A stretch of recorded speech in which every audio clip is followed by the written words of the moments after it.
Satnam. It's an evening video.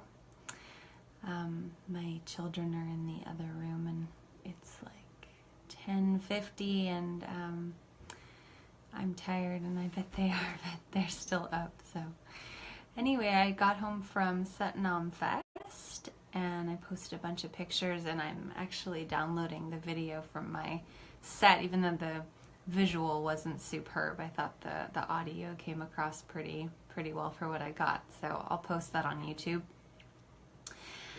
And yeah, so I had a really profound and beautiful time at Shakti Fest. I had a little bit of contrast / challenge in just being away from my family, mainly my 2-year-old, because I knew my 5-year-old would be okay.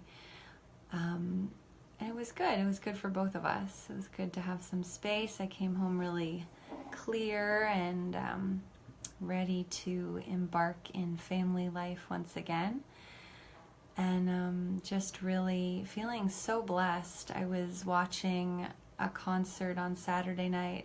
I think it was Jai Jagdish, or maybe it was in the Guru Singh's class, but I was just thinking to myself how it was like 8 years ago. I remember watching these events unfold, or watching people in concert or whatever, and just wishing that I could be part of it, watching from afar and enjoying the experience, but not feeling involved. And I look at it now, and I am friends with most of the people, well, not most, but I'm friends with a lot of the people that I encounter at the festivals, and I'm constantly hugging and saying hi to people. And when the musicians are up there or up there with me, thankfully, I recognize them, and I've had conversations with them, and I know who they are, and it feels so good to not just be watching something, but to feel like an active participant, and to feel like it's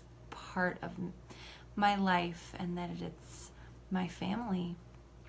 And so, yeah, I'm sort of buoyed by this amazing appreciation for the way that my life is unfolding. And honestly, I recognized when I was recounting my spiritual journey, funny enough, my friend at the festival, she's had a baby a year ago. She's making a documentary, and she's just become the president of this nonprofit that's telling people's spiritual journeys in the form of podcasts called Our Own Words. And so I was her first interview for this podcast / she also filmed it.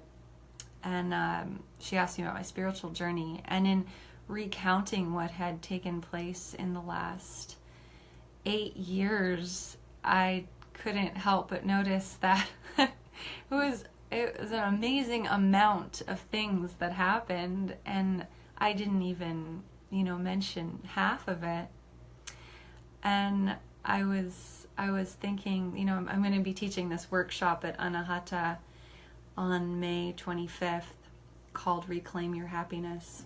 And my search for finding kind of not the meaning, but like the reason for happiness, or the way to maintain it, I guess, came from this realization that so many amazing things happen to me, and I stumble upon so many things that are lined up with my purpose and where I'm meant to go, and I'm given things, and it's an astounding journey. But reflecting back on it, I was thinking how I don't always enjoy the ride.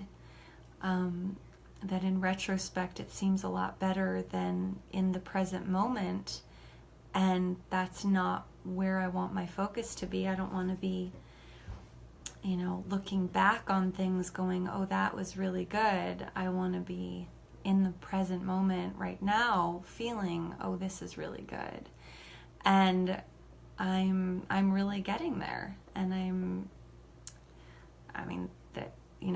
that's where it is. Now is where it is. There's no other there is no other moment. So if, figuring out how to enjoy, and I had a really enjoyable, simple day with my children that just evolved in this really kind of magical way, and I ended up at, someone's pool, and we just had like a great unfolding of a day, very easeful. It's what the yogis call sahaj.